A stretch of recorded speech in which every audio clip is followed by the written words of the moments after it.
Saya akan membentangkan tentang kitaran audit belian dan bayaran. Objektif umum adalah untuk mengesan kesilapan material yang wujud serta memastikan semua akaun yang terlibat dalam kitaran belian dan bayaran mengikut standard yang telah ditetapkan oleh GAAP. Objektif lain bagi pengauditan kitaran belian dan bayaran adalah untuk memperolehi barangan dan perkhidmatan pada harga yang terendah dan konsisten dengan kualiti yang diperlukan. Selain itu, untuk mendapat kelulusan dalam pembelian, barangan yang ditempa dapat diterima, setiap urus niaga dan transaksi perlu direkod dengan lengkap dan betul, dan liability yang terlibat juga perlu direkod dengan lengkap dan betul. Seterusnya adalah definisi belanja dan akaun belum bayar. Ini adalah definisi umum untuk belanja dan akaun belum bayar. Contohnya belanja. Belanja adalah kos perkhidmatan atau barang yang diperlukan dalam proses penjandakan hasil. Ia diiktiraf apabila berlakunya pengurangan faedah ekonomi pada masa depan dalam aktiviti operasi atau berlakunya peningkatan dalam liability. Okey, untuk akaun belum bayar pula, ia adalah tanggungan semasa yang timbul dari peristiwa lepas yang mana penyelesaiannya menyebabkan alir keluar sumber yang berkaitan dengan manfaat ekonomi syarikat. Terdapat 5 prosedur belian dan akaun belum bayar. Yang pertama sekali adalah menyediakan pesanan belian, seterusnya menerima barangan atau perkhidmatan, menyediakan dokumen pada setiap transaksi yang mana maklumatnya hendaklah lengkap dan betul mengikut standard yang telah ditetapkan, akaun belum bayar atau liability perlu diiktiraf, dan pembayaran hendaklah dilakukan selepas memastikan kesahihan obligasi untuk membayar. Ini adalah contoh jenis transaksi dan akaun yang terlibat serta dokumen-dokumen dalam pengauditan belian dan bayaran. Seperti yang kita boleh lihat, terdapat 3 jenis transaksi yang terlibat dalam proses ini, iaitu belian, pengeluaran tunai dan pulangan belian. Seterusnya, dokumen-dokumen yang terlibat seperti permintaan belian, borang pesanan belian, voucher, cek tunai dan memo debit. Dan yang terakhir adalah akaun yang terlibat seperti akaun belum bayar, inventory, tunai, pulangan belian, allowance belian dan sebagainya. Objektif prinsipal perniagaan dalam proses belian ialah memperolehi barangan dan perkhidmatan pada kos yang rendah dengan kualiti dan perkhidmatan yang diperlukan menggunakan sumber tunai untuk membayar secara efisien. Terdapat 7 bentuk fungsi yang kebiasaannya terlibat dalam proses belian, seperti yang pertama adalah permintaan, iaitu pengesahan permintaan barangan dan perkhidmatan daripada pihak berautoriti. Kedua adalah belian, iaitu pengesahan pesanan belian terhadap harga, kualiti, kuantiti dan pembekal. Yang ketiga adalah penerimaan iaitu penerimaan barangan dan perkhidmatan yang telah disahkan oleh pihak berautoriti. Keempat adalah pemprosesan invoice, iaitu memproses invoice pembekal dan sebarang pelarasan yang terlibat akan dilakukan. Yang seterusnya adalah pengeluaran tunai, iaitu memproses bayaran kepada pembekal jika aplikasi pembayaran telah disahkan. Dan yang keenam adalah akaun belum bayar, iaitu merekod semua invoice pembekal, pengeluaran tunai dan sebarang pelarasan yang terlibat. Dan yang terakhir, yang ketujuh adalah ledger arm, iaitu akumulasi, klasifikasi dan ringkasan terhadap belian, pengeluaran tunai dan liability. Tugas-tugas dalam proses belian perlu diasingkan kepada setiap pekerja supaya kawalan sesebuah transaksi yang berkaitan tidak dikawal oleh seorang pekerja yang sama untuk mengelakkan penipuan dan kesilapan yang akan sukar dikesan. Oleh itu, terdapat 4 jenis tugas atau fungsi yang perlu diasingkan. Antaranya ialah fungsi pembelian, perlu diasingkan daripada fungsi permintaan dan penerimaan untuk mengelakkan kecurian barang dan pembayaran ke atas belian palsu yang tidak disahkan oleh pihak yang bertanggungjawab. Selain itu, fungsi pemprosesan invoice perlu diasingkan daripada akaun belum bayar kerana isu terlebih bayar ke atas suatu barang atau perkhidmatan serta kecurian tunai boleh berlaku. Yang ketiga, fungsi pengeluaran juga perlu diasingkan daripada akaun belum bayar supaya transaksi palsu serta kecurian tunai syarikat dapat dielakkan. Akhir sekali, fungsi akaun belum bayar perlu diasingkan daripada ledger arm. Hal ini demikian kerana individu dapat menyembunyikan sebarang kekurangan alir yang biasanya dapat dikesan dengan menggabungkan catatan anak syarikat dengan akaun kawalan ledger arm. Seterusnya saya akan membentangkan tentang 5 bentuk kawalan dalaman. Okey, terdapat 5 bentuk kawalan dalaman yang boleh dilakukan dalam pengauditan kitaran belian dan bayaran. Okey, yang pertama adalah pengesahan belian. Pengesahan belian ini bertujuan untuk memastikan barangan dan perkhidmatan yang dibeli adalah hanya untuk tujuan kegunaan entiti yang disahkan sahaja. Contohnya, entiti boleh menubuhkan jawatankuasa pengesahan apabila berlaku pembelian aset yang modalnya bernilai RM1 juta ke atas, ia akan memerlukan kebenaran daripada jawatankuasa ini. Yang kedua adalah pengasingan hak penjagaan aset daripada tugas-tugas lain. Entiti perlu mengasingkan tugas antara bahagian penerimaan, unit penyimpanan dan bahagian perakaunan. Hal ini bagi mengelakkan berlaku kecurian atau penyalahgunaan aset. Yang ketiga adalah ketepatan masa untuk perekodan. Okey, perekodan direkodkan semasa penerimaan barang, perkhidmatan atau semasa invoice pembekal diterima. Perekodan yang baik akan melibatkan pengesahan barangan yang diterima dengan dokumen yang relevan untuk memastikan semua maklumat adalah betul. Contoh dokumen adalah butiran pesanan pembelian, laporan penerimaan dan juga invoice pembekal. Yang keempat adalah penilaian bebas untuk transaksi. Okey, ada wujud pihak yang bebas bagi menyemak maklumat yang direkodkan bagi memastikan prosedur penyimpanan rekod adalah betul. Dan yang terakhir adalah pengesahan pembayaran. Okay, entiti perlu mewujudkan senarai jawatankuasa kelulusan yang berlainan peringkat dan juga kuasa untuk meluluskan pembayaran amaun yang berlainan.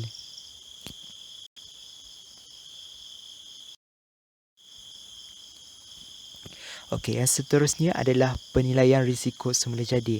Okey, juru audit mereka perlu mengambil kira risiko semula jadi di setiap tata cara audit dan mereka perlu mengenal pasti kawalan yang berkaitan.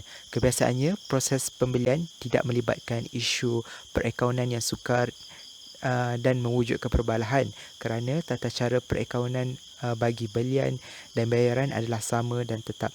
Okey, antara risiko semula jadi yang selalunya diambil kira untuk transaksi pembelian ialah risiko penipuan yang berkaitan dengan inventory.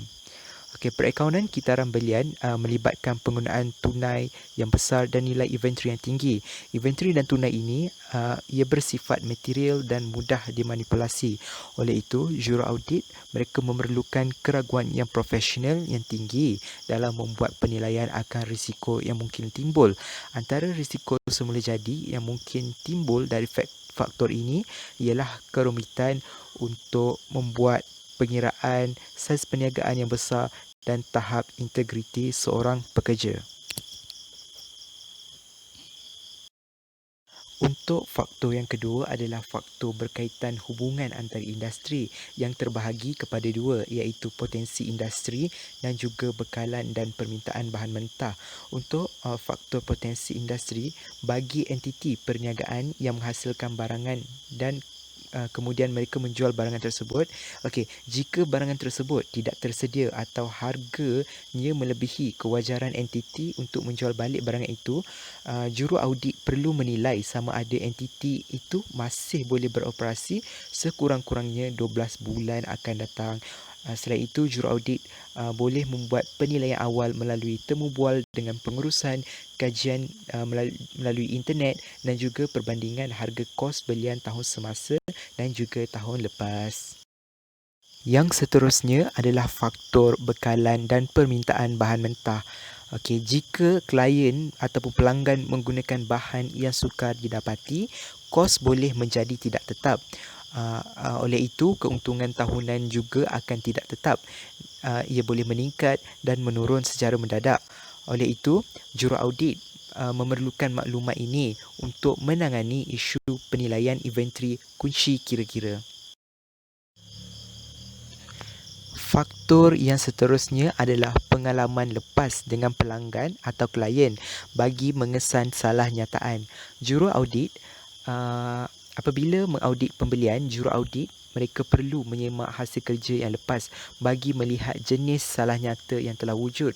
Isu besar melibatkan transaksi belian adalah kesempurnaan, completeness, iaitu kurang nyata di akaun belum bayar. Jika kurang nyata wujud atau aspek pengauditan lain bermasalah, juru audit mereka akan membawa isu ini ke dalam audit semasa. Juru audit boleh menangani isu kurang nyata dengan membuat pengesahan. Pengesahan juga boleh menangani kewujudan isu ini. Untuk mengesahkan kewujudan ini, juru audit perlu menghantar pengesahan ini kepada vendor tahun sebelumnya yang tidak lagi digunakan syarikat dan juga kepada vendor baru yang syarikat mula gunakan selepas awal tahun. Yang seterusnya adalah penilaian risiko kawalan. Penilaian risiko kawalan terbahagi kepada 3 tahap. Yang tahap pertama adalah memahami dan mendokumentkan kawalan dalaman. Tahap yang kedua adalah perancangan dan pelaksanaan ujian kawalan. Dan tahap yang ketiga adalah penilaian dan pendokumentasian. Bagi tahap pertama, iaitu untuk memahami dan mendokumentkan kawalan dalaman, terdapat 5 komponen utama, iaitu persekitaran kawalan, penilaian risiko, prosedur kawalan, maklumat dan komunikasi dan juga pemerhatian. Bagi tahap yang kedua iaitu perancangan dan pelaksanaan ujian kawalan, ini bermaksud ujian kawalan ini bertujuan untuk mengenal pasti bahawa kawalan itu beroperasi dengan efektif. Oleh itu, juru audit harus memastikan sampel transaksi pembelian untuk pengesahan perolehan barangan dan perkhidmatan tekal dengan polisi kesahan entiti. Bagi tahap yang ketiga, untuk penilaian dan pendokumentasian. Selepas kawalan diuji, juru audit perlu membuat penilaian tahap risiko audit. Apabila keputusan ujian kawalan yang menyokong rancangan tahap risiko kawalan tiada, pengubahsuaian diperlukan dan juru audit boleh menjalankan rancangan prosedur pematuhan. Apabila keputusan ujian tidak menyokong rancangan tahap risiko kawalan ini, juru audit haruslah menilai menggunakan tahap yang paling tinggi dalam risiko kawalan. Okey, bagi tahap pertama untuk penilaian risiko kawalan, objektifnya adalah untuk memahami dan mendokumentasikan kawalan dalaman, yang mana terdapat 5 komponen di bawahnya. Okey, komponen pertama adalah persekitaran kawalan, yang mana juru audit perlu memahami struktur organisasi dan juga kaedah pemberian kuasa dan tanggungjawab. Untuk komponen yang kedua adalah penilaian risiko, iaitu juru audit perlu memahami bagaimana pihak pengurusan menimbang risiko yang relevan untuk pembelian dan pembayaran dan menganggarkan signifikan risiko tersebut.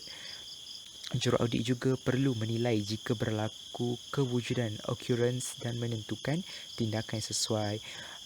Komponen yang ketiga adalah prosedur kawalan, iaitu juru audit perlu mengenal pasti kawalan yang memberi jaminan kepada mereka bahawa penegasan ataupun perakuan assertion dipatuhi. Komponen yang keempat adalah maklumat dan komunikasi. Juru audit perlu mendapatkan maklumat tentang perkara berikut, iaitu bagaimana bayaran, pengeluaran tunai dan pulangan belian dimulakan. Selain itu, rekod perakaunan, dokumen sokongan, dokumen yang terlibat dalam memproses pembelian, pengeluaran tunai dan pulangan belian. Yang seterusnya adalah aliran setiap transaksi dari awal hingga akhir yang dimasukkan ke dalam penyata kewangan, termasuklah data pemprosesan komputer. Yang terakhir, juru audit perlu mengetahui bagaimana proses membuat liability terakru. Komponen yang terakhir adalah pemerhatian, iaitu juru audit perlu memahami cara entiti menilai bentuk dan kawalan. Selain itu, termasuklah memahami bagaimana penyelia menilai pekerja yang melakukan kawalan dan menilai prestasi sistem IT entiti. Seterusnya, juru audit boleh mendokumentkan proses pembelian menggunakan prosedur manual, iaitu penerangan naratif, soal selidik kawalan dalaman dan juga carta alih. Nama saya Jo Pei Wen. Saya akan membentangkan objektif kawalan dalaman. serta tata cara kawalan dalaman dan ujian kawalan bagi transaksi pembelian. Terdapat 3 objektif kawalan dalaman. Yang pertama, objektif kendalian, termasuklah semua urus niaga disahkan dengan sewajarnya, semua pengesahan diikuti dengan tindakan dan penggunaan aset hanya dibenarkan jika tata cara pengesahan ditetapkan. Yang kedua adalah objektif pemprosesan tetap, termasuklah tanggungjawab perikanan mesti bebas daripada tanggungjawab kendalian. Hanya urus niaga yang sah sahaja boleh diterima kemasukannya ke dalam rekod perikanan. Semua urus niaga dicatatkan ke dalam rekod perikanan. Catatan perikanan menggambarkan amount urus niaga dengan betul. Urus niaga dikelaskan dengan betul sebelum direkodkan dan juga urus niaga yang direkodkan diproses dengan betul. Yang ketiga adalah objektif pengawasan. Termasuklah perbandingan antara rekod liability dengan liability sebenar yang wujud serta wujud fungsi audit dalaman. Seterusnya adalah tata cara kawalan dalaman dan ujian kawalan bagi transaksi pembelian.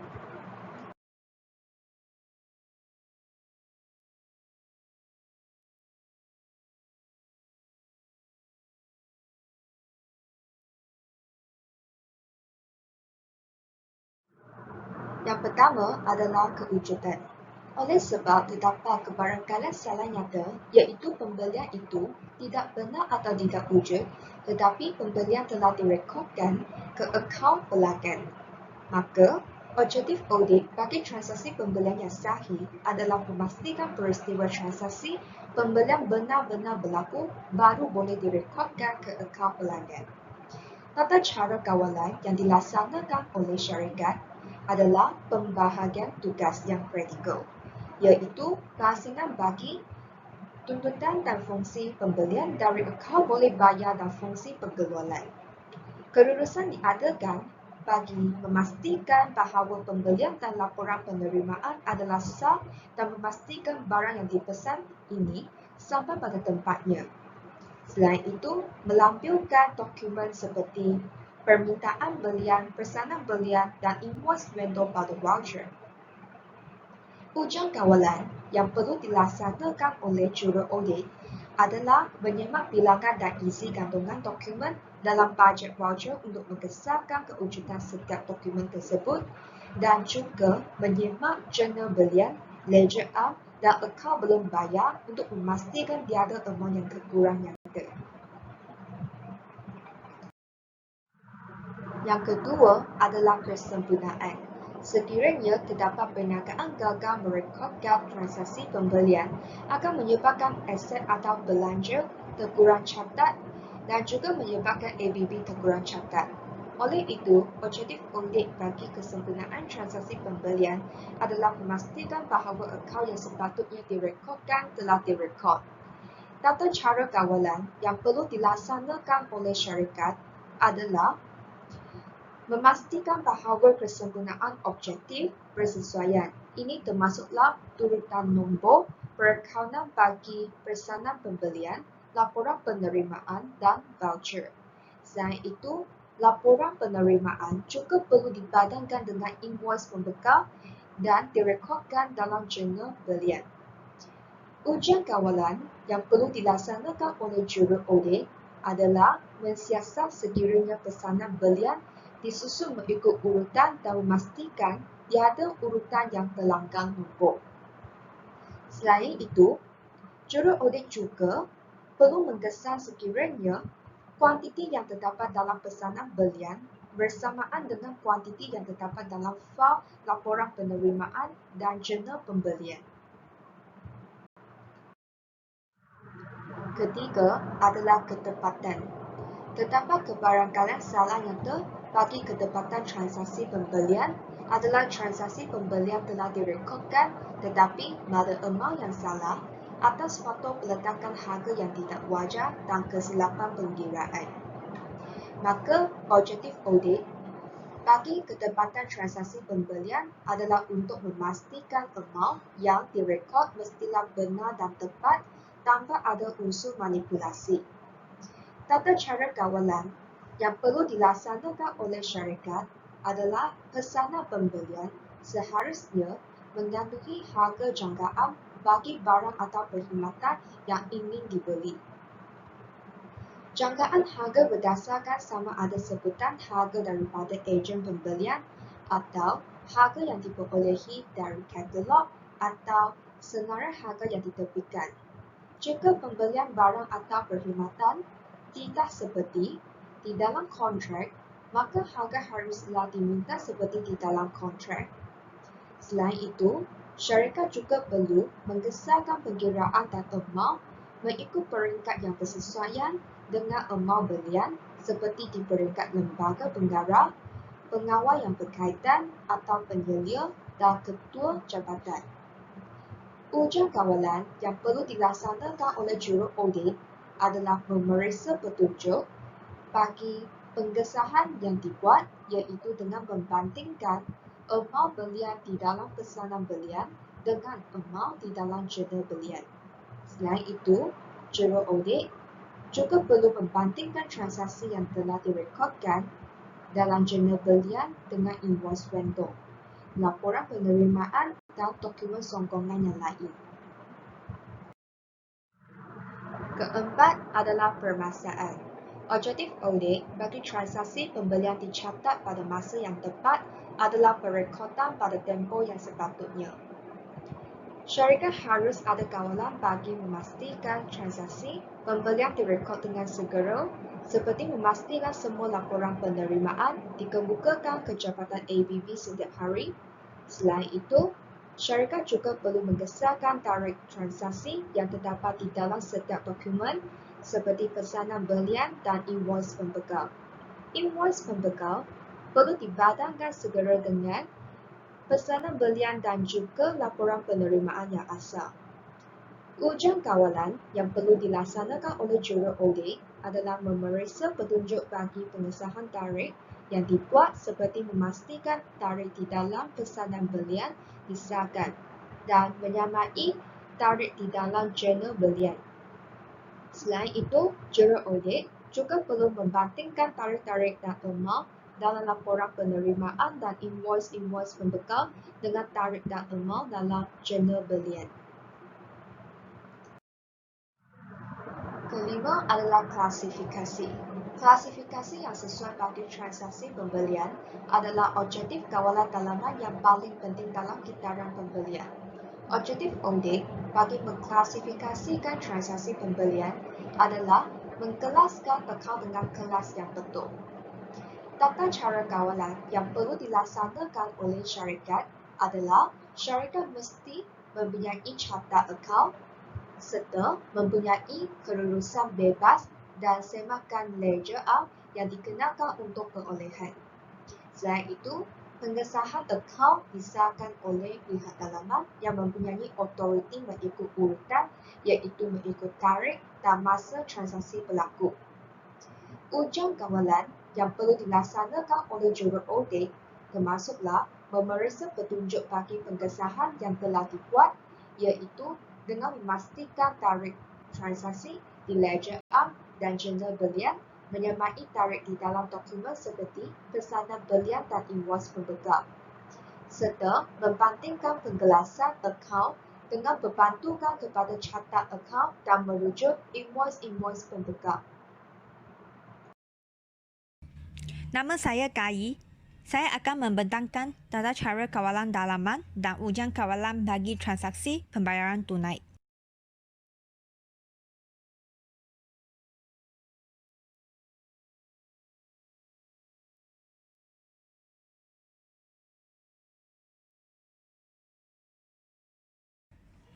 Pertama sekali ialah ujian kewujudan. Oleh sebab kemungkinan ada catatan pembayaran tunai tetapi tiada pembayaran tunai dibuat.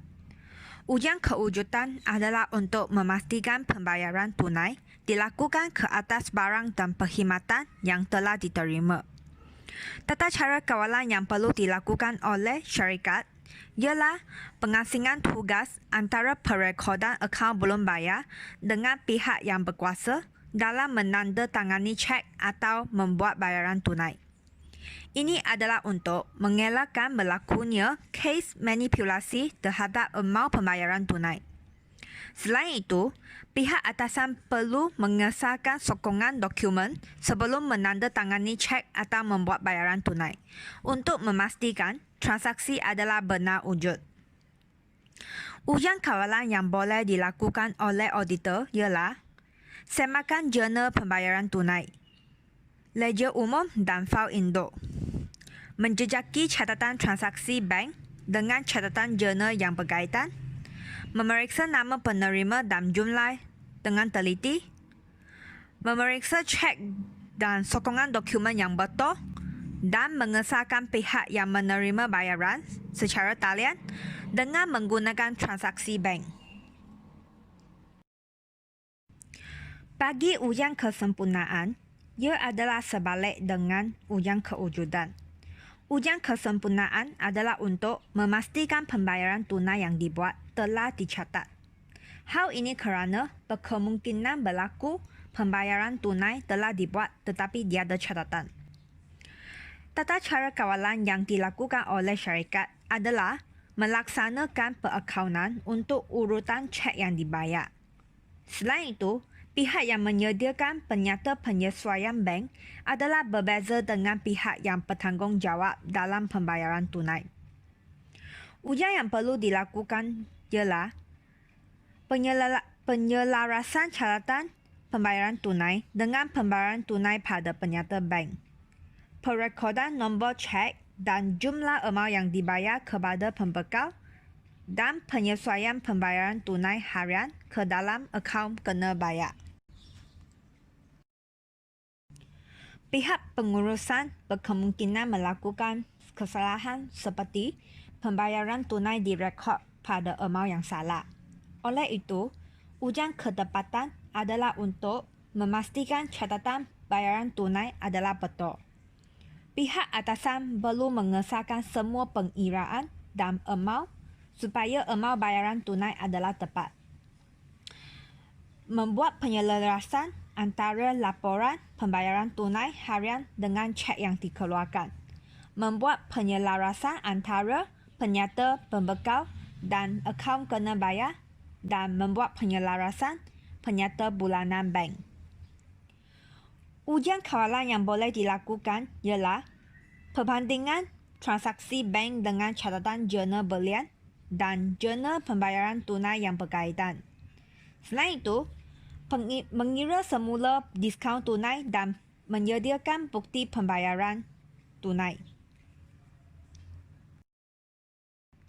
Kesalahan yang berkaitan dengan penghapusan dan ringkasan termasuklah pembayaran wang tunai yang direkod ke atas pembekal yang salah, jurnal pembayaran tunai tidak diringkaskan dengan betul atau tidak dihantar kepada ledger am yang betul. Oleh itu, syarikat perlu mengesalkan transaksi yang terdapat dalam fail induk akaun belum bayar, membandingkan fail induk akaun belum bayar dengan ledger am. Hal ini adalah untuk memastikan bahawa transaksi yang dipost adalah betul dari segi amau dan pihak pembekal. Auditor perlu memastikan transaksi pembayaran tunai perlu dimasukkan ke dalam fail induk akaun belum bayar dan diringkaskan dengan betul. Auditor juga perlu menjejaki jurnal dan penghapusan kepada ledger am dan fail induk akaun belum bayar.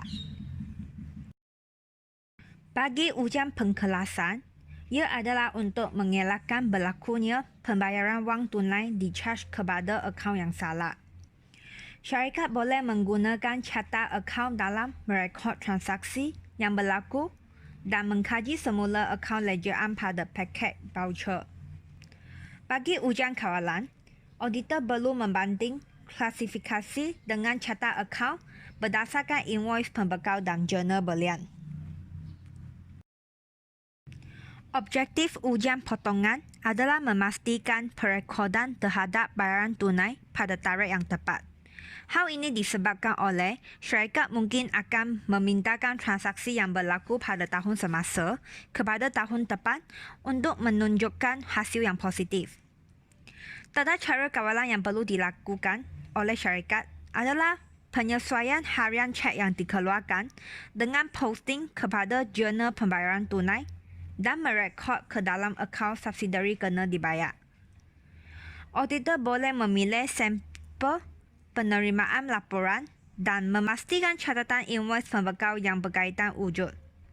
Selain itu, auditor juga boleh memastikan tarikh invoice sepadan dengan tarikh invoice direkodkan dengan membandingkan invoice pembekal dan jurnal pembayaran tunai. Nama saya Liu Chai Sian. Saya akan membentangkan tentang pengauditan akaun belum bayar dan belanja terakhir. Akaun belum bayar merupakan obligasi yang belum dibayar untuk barang dan perkhidmatan yang diterima dalam perniagaan biasa, manakala belanja terakhir merupakan belanja yang telah berlaku dalam tempoh semasa tetapi belum dibayar pada akhir tempoh. Pengauditan akaun belum bayar dan belanja terakhir bermula dengan menilai risiko perniagaan klien yang dapat mempengaruhi akaun belum bayar, menilai risiko semula jadi dan risiko kawalan dalam proses pembelian, lalu menentukan tahap risiko pengesanan bagi melaksanakan tata cara analitikal dan penyokongan untuk akaun belum bayar dan belanja terakhir. Langkah pertama, menilai risiko perniagaan klien CBR. Penekanan syarikat terhadap penambahbaikan aktiviti pengurusan rantaian bekalan seperti pengurusan inventory sistem JIT, penggunaan teknologi dan e-dagang membawa kepada perubahan perolehan dan kitaran pembayaran yang signifikan. Juru audit perlu memahami sistem yang diaplikasikan oleh syarikat dalam menentukan tahap risiko pengesanan. Langkah 2. Menilai risiko semula jadi dan risiko kawalan. Risiko semula jadi atau dikenali sebagai inherent risk. Akaun belum bayar terdiri daripada sebilangan besar baki vendor dan relatif amountnya adalah sangat besar.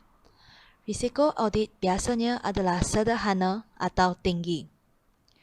Risiko kawalan atau control risk. Risiko kawalan ialah risiko di mana kawalan adalah sistem perakaunan klien gagal untuk mengesan salah nyata material yang berlaku dalam sesuatu statement audit.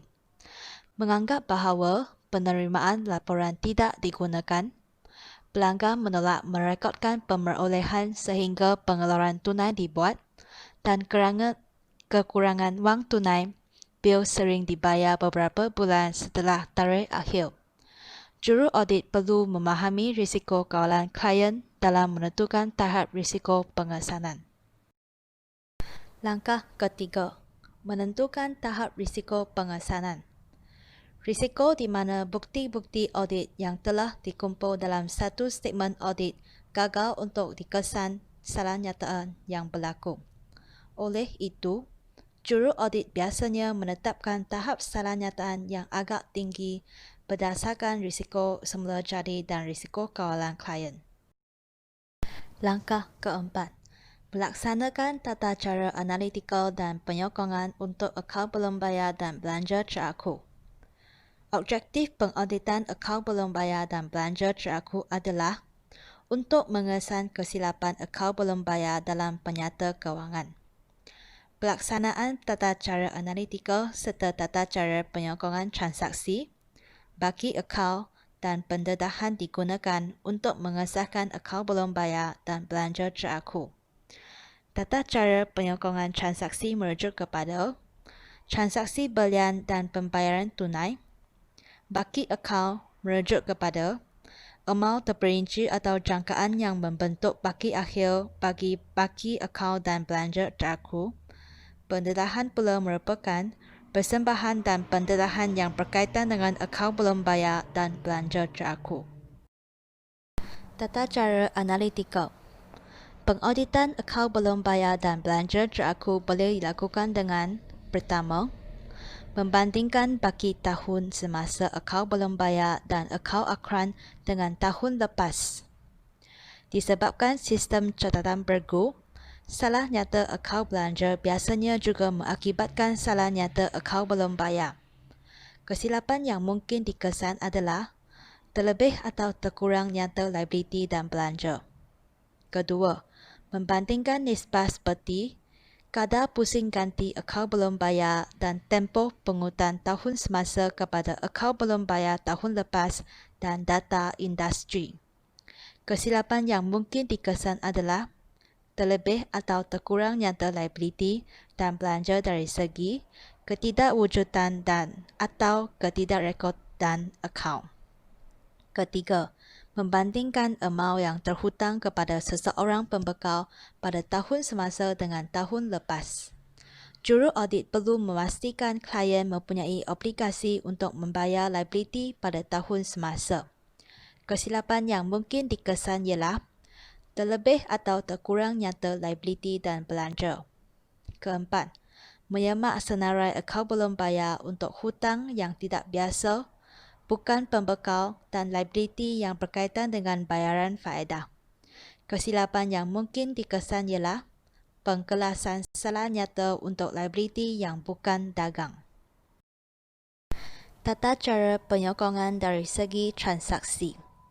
Terdapat beberapa objektif audit yang berkaitan dengan tata cara penyokongan transaksi iaitu kejadian, kesempurnaan, ketepatan, pemaksaan dan pengkelasan. Pertama, objektif kejadian. Menguji sampel voucher untuk menguji kewujudan pesanan belian dan laporan penerimaan yang sah. Menguji sampel tuntutan belian untuk menguji proses pengesahan. Kedua, kesempurnaan. Menguji pemindahan data dari voucher ke jurnal belian. Ketepatan.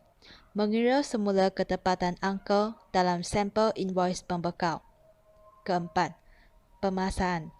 Membandingkan tarikh atas sampel voucher dengan tarikh transaksi direkod dalam jurnal belian. Menguji transaksi pada akhir tempoh untuk memastikan transaksi direkod dalam tempoh perakaunan yang betul. Pengkelasan. Mengesahkan pengkelasan bagi sampel transaksi belian. Tata cara penyokongan dari segi bagi akaun. Objektif yang pertama iaitu kejadian. Menjamin akaun dari akaun belum bayar dan belanja teraku adalah selaras dengan voucher atau dokumen penyokongan yang lain. Kedua, membuat penyesuaian antara penyata pembekal dan akaun pembekal. Ketiga, membuat pengesahan akaun belum bayar. Objektif yang kedua, hak-hak dan obligasi. Mengkaji semula voucher tentang kewujudan tuntutan belian, pesanan belian, laporan pembelian dan invoice pembekal. Objektif yang ketiga, kesempurnaan.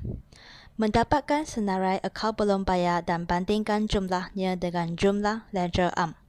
Kedua, mencari liability yang tidak direkod dengan bertanya pihak pengurusan dan memeriksa transaksi selepas tarikh kunci kira-kira. Ketiga, membuat penyesuaian antara penyata pembekal dan akaun pembekal. Keempat, membuat pengesahan akaun belum bayar. Objektif yang keempat, penilaian dan peruntukan. Pertama, mendapat senarai akaun belum bayar dan bandingkan jumlahnya dengan jumlah dalam ledger am. Kedua, memindah item-item daripada senarai akaun belum bayar kepada rekod subsidiary dan voucher. Ketiga, mengkaji semula keputusan pengesahan sesetengah akaun belum bayar. Keempat, membuat penyesuaian antara penyata pembekal dan akaun pembekal. Tata cara penyokongan dari segi persembahan dan pendedahan. Terdapat beberapa objektif audit yang berkaitan dengan tata cara penyokongan pendedahan iaitu kejadian, hak-hak dan obligasi, kesempurnaan, klasifikasi dan kebolehfahaman, ketepatan dan penilaian. Objektif yang pertama iaitu berkaitan dengan kejadian dan hak-hak obligasi. Menyiasat akaun belum bayar dan belanja teraku untuk memastikan pendedahan yang betul. Kedua, kesempurnaan. Menyemak pelaporan kewangan untuk memastikan semua pendedahan yang berkaitan dengan akaun belum bayar dan belanja teraku telah dibuat. Objektif yang ketiga, klasifikasi dan kebolehfahaman. Mencari debit yang material, belum bayar, jangka panjang dan belum bayar bukan perdagangan dalam senarai akaun belum bayar dan tentukan sama ada item-item ini memerlukan pendarahan yang berasingan. Membaca nota kaki yang memastikan pendarahan adalah boleh difahami. Objektif yang keempat, ketepatan dan penilaian. Membaca nota kepada akaun dan informasi lain untuk memastikan informasi adalah tepat dan dipersembahkan dalam amaun yang betul. Pengesahan akaun belum bayar. Pengesahan akaun belum bayar dilakukan melalui penyemakan invoice pembekal, penyata bulanan pembekal dan pengesahan.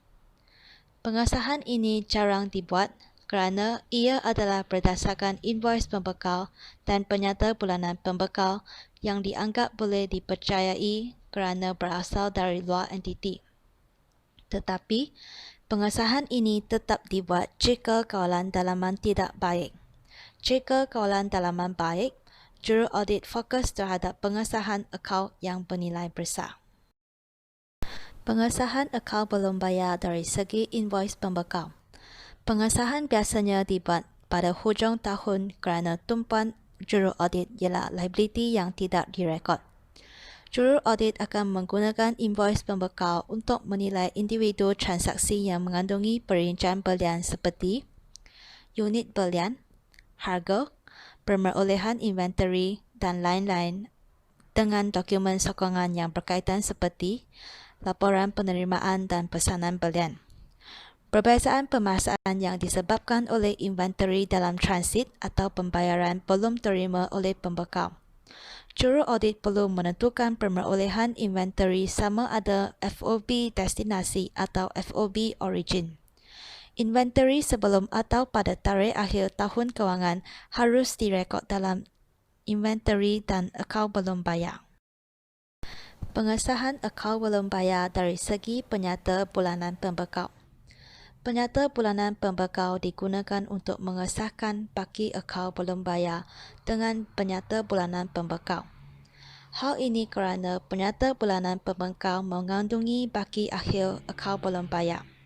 Juru audit biasanya akan menerima penyata bulanan pembekal dari klien, bukan dari pembekal sendiri. Penipuan seperti mengubah maklumat penyata bulanan pembekal mudah berlaku. Jika perbezaan bukan disebabkan perbezaan pemaksaan, pelarasan dalam rekod entiti harus dilakukan. Pengesahan akaun belum bayar dari segi pengesahan ataupun confirmation. Pengesahan penyata bulanan pembekal boleh dilakukan dengan memohon pembekal menghantar pengesahan terus kepada juru audit. Maklumat pengesahan adalah sama seperti penyata bulanan pembekal. Sekiranya kawalan dalaman adalah baik, penilaian penyata bulanan pembekal adalah mencukupi tanpa memerlukan pengesahan terus daripada pembekal. Jika perbezaan bukan disebabkan perbezaan pemaksaan, pelarasan dalam rekod entiti harus dilakukan. Pengesahan harus merangkumi akaun yang bernilai besar, aktif, baki kecil atau kosong untuk mengelakkan catatan tercicir. Biasanya, pengesahan positif juga digunakan, iaitu bakinya diisi oleh pembekal. Menilai penemuan audit. Setelah tata cara penyokongan, semua salah nyata patut diagregatkan, termasuk salah nyata yang dikesan dan diunjuk, tambah allow untuk risiko persembalan. Salah nyata ini dikenali sebagai salah nyata yang mungkin. Salah nyata yang mungkin ini kemudiannya dibandingkan dengan salah nyata yang boleh diterima. Sekiranya salah nyata mungkin didapati kurang daripada salah nyata boleh terima, juru audit harus mempunyai bukti bahawa akaun ini dinyatakan secara munasabah. Sekiranya salah nyata mungkin lebih daripada salah nyata boleh terima, juru audit harus membuat kesimpulan bahawa akaun tidak dipersembahkan dengan adil. Dalam kes ini, juru audit mempunyai dua pilihan. Pertama, mengkehendaki entiti untuk menyesuaikan akaun untuk mengurangkan salah nyata kepada amaun yang kurang daripada salah nyata boleh diterima. Kedua, melayakkan laporan audit tersebut. Seterusnya, saya akan membentangkan tentang tata cara kawalan dan ujian kawalan bagi transaksi pulangan belian. Untuk kematerialan atau materiality, bilangan dan jumlah transaksi pulangan belian adalah tidak material bagi kebanyakan entiti dan kebiasaannya ia boleh diabaikan oleh juruaudit. Namun disebabkan oleh kemungkinan manipulasi, juruaudit harus pada minimum menyiasat tentang bagaimana entiti mengawal transaksi pulangan belian. Namun kerana pulangan belian ini sering dalam jumlah yang kecil dan tidak material yang saya sebutkan di atas, juruaudit tidak menguji transaksi itu. Tata cara analitikal penyokongan juga akan biasanya dilakukan oleh juruaudit untuk menguji kemunasabahan pulangan belian. Contohnya, juruaudit mereka membuat perbandingan pulangan belian dengan peratusan pendapatan bagi tahun semasa dengan data industri yang mungkin akan mendedahkan salah nyata dalam akaun. Kesimpulannya, audit kitaran belian dan bayaran harus dibuat dengan menyeluruh untuk memastikan maklumat yang dinyatakan dalam penyata kewangan adalah dipersembahkan mengikut prinsip perakaunan diterima umum ataupun GAAP. Juruaudit harus menganalisis semula salah nyata yang dijumpai kerana ia boleh memberi bukti tambahan kepada risiko yang ditafsir sebelumnya. Yang seterusnya, jika juruaudit berpendapat risiko audit terlalu tinggi, tata cara audit tambahan perlu dibuat atau entiti perlu membuat penyesuaian. Akhir sekali, jika entiti tidak membuat penyesuaian, juruaudit harus melayakkan laporan audit tersebut. Sekian, terima kasih.